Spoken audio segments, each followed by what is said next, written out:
Welcome to the Radio Book Club, a collaboration between KGNU Community Radio and the Boulder Bookstore. I'm Maeve Conran with KGNU. As always, my co-host Arsen Kashkashian of the Boulder Bookstore. We are delighted to have our author who has been selected as the chosen book for the month of January, joining us by Zoom, but we're so excited. Arsen, I'm going to get you to let our listeners know who we've been reading for the month of January, and we'll introduce our author. We're reading Martyr by Kaveh Akbar. This is an amazing book. Just a sensational book.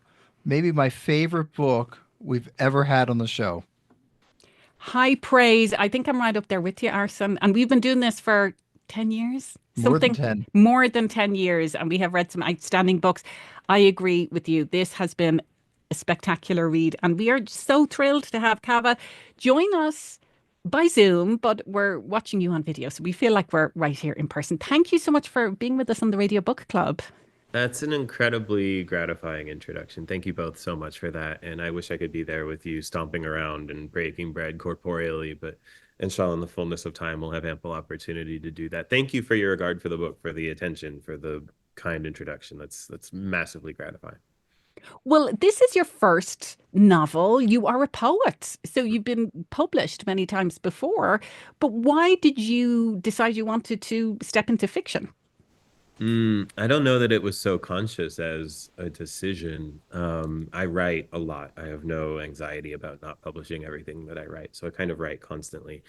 And in my writing, I began trading Friday pages with the writer Tommy Orange, who has a wonderful new book called Wandering Stars that I hope everybody will read and be as edified and illuminated as it made me. But we started trading pages every Friday. We would each write 10 pages and swap. And oftentimes my pages would be like condensed into a poem. And so were his at first. And then our poems got longer and prosier. And suddenly the became, just straight up 10 pages of prose. And suddenly there were characters in the prose. And so, this what is the idiom about boiling the frog? It's a horrific idiom, but where you boil the water so slowly that the frog doesn't even. It's really awful. I don't even like. I felt I sort of winced my way through even articulating it then, but that's how it felt to work my way into fiction. And then once I realized that I was writing characters and I was writing fiction, and then I was trading them with, the author of one of the great books of the 21st century in our language, right? Truly, there is, if a book of American fiction is still being read widely and taught in 100 years, I think there will be at the top of the list.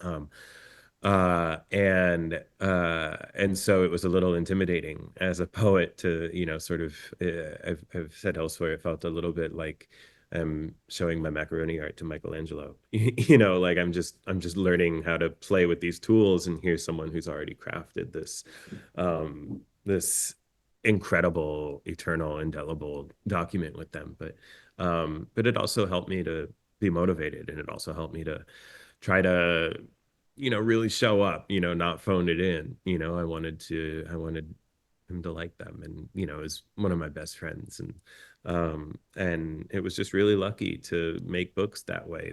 I wrote the entirety of Martyr in those Friday pages, and he wrote the entirety of Wandering Stars in those Friday pages. So the book is Martyr. Why? And it's why martyrs? Like because that's such a central part of the book, and you explore it in all its different ways, I think, and meanings. So Mhm. how did that develop? Yeah, well, it's such a big word. I mean, the idea that a book called Martyr with my very ethnic name underneath it can be in an airport bookstore, that people walk by feels very provocative to me, interesting to me, just as like a gesture. I don't think it would have been possible 20 years ago. I'm still surprised that it is a little bit. But also, I'm fascinated by martyrdom, and I'm fascinated by um, who qualifies as a martyr. If death is necessary, I like the sort of smirky, sarcastic reading of the word, like, oh, you're such a martyr, you know, the when people are really feeling sorry for themselves. The title of the book is Martyr with an exclamation point, which I think kind of makes it sassier and more arch.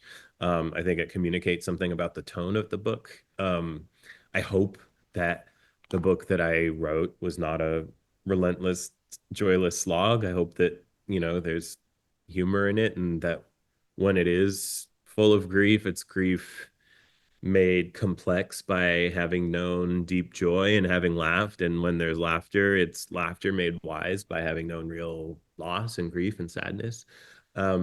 So yeah, it's also true that in Iran, I was born in Iran. My first language was Farsi. I came to America as a young child. And in Iran, in Shia Islam, which is the sort of kind of Islam that is practiced the majority kind of Islam in Iran. I said that poorly, but um, in Iran, the idea of martyrdom has really been weaponized by the government to lay over a lot of political things. So like in the Iran-Iraq War, they would call the war dead martyrs, right? For this, you know, this very geopolitical war with Saddam. They would give them keys to wear around their necks, the soldiers, to say these are keys to heaven, right? And just mine this rhetoric of martyrdom. Um, uh, and yeah, so yeah, I don't know. The word is endlessly interesting to me. It's interesting to me that we die and we don't spend all of our time talking about it. You know, whatever your system of belief is, um, this life, in terms of even like just pure hard geologic time or astronomical time, right? This life is a 2-minute train ride between two infinities, right? And the fact that we're not always talking about that sort of baffles me, you know. So I think this book is interested in that as well. Well, like the protagonist in your book, you said there you were born in Iran, but then you were raised here in the US. And so the protagonist is Cyrus Shams, and we meet him first of all when he's kind of lying on his bed. He's dealing with addiction, and a lot of the book is his pathway into sobriety. But he's also looking for the meaning of life, but then also a meaningful death, and he really gets fixated on this idea. So you hop along the timeline a little bit because we go back to Iran, but we meet, you know, Cyrus when he's a little bit older. But talk a little bit more about that, this quest for a meaning of death, and how it's not something we talk about in, certainly in Western society, but Mhm. this idea of what it means to have a good death, a meaningful death. To me, that was the overarching theme of the entire book. 100%. Every character in the book is obsessed with that in their way. And Cyrus is a character who, when we meet him, is not particularly attached to remaining alive. He is doing sobriety sort of half-heartedly, because it's better than the alternative, but he doesn't feel particularly called to remain in the world. He's recently orphaned, recently sober, living a pretty joyless existence, kind of just lurching from crisis to crisis.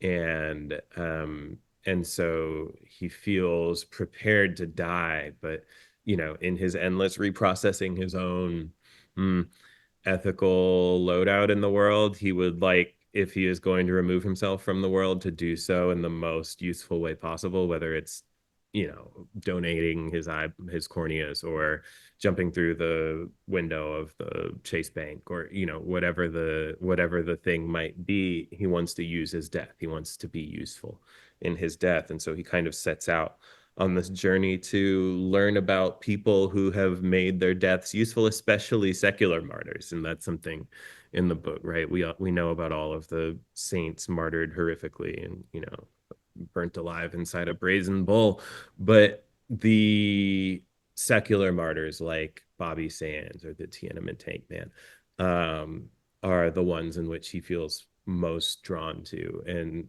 that leads him to this artist who is performing her own dying in the Brooklyn Museum in a kind of Marina Abramovich-esque artist is present performance.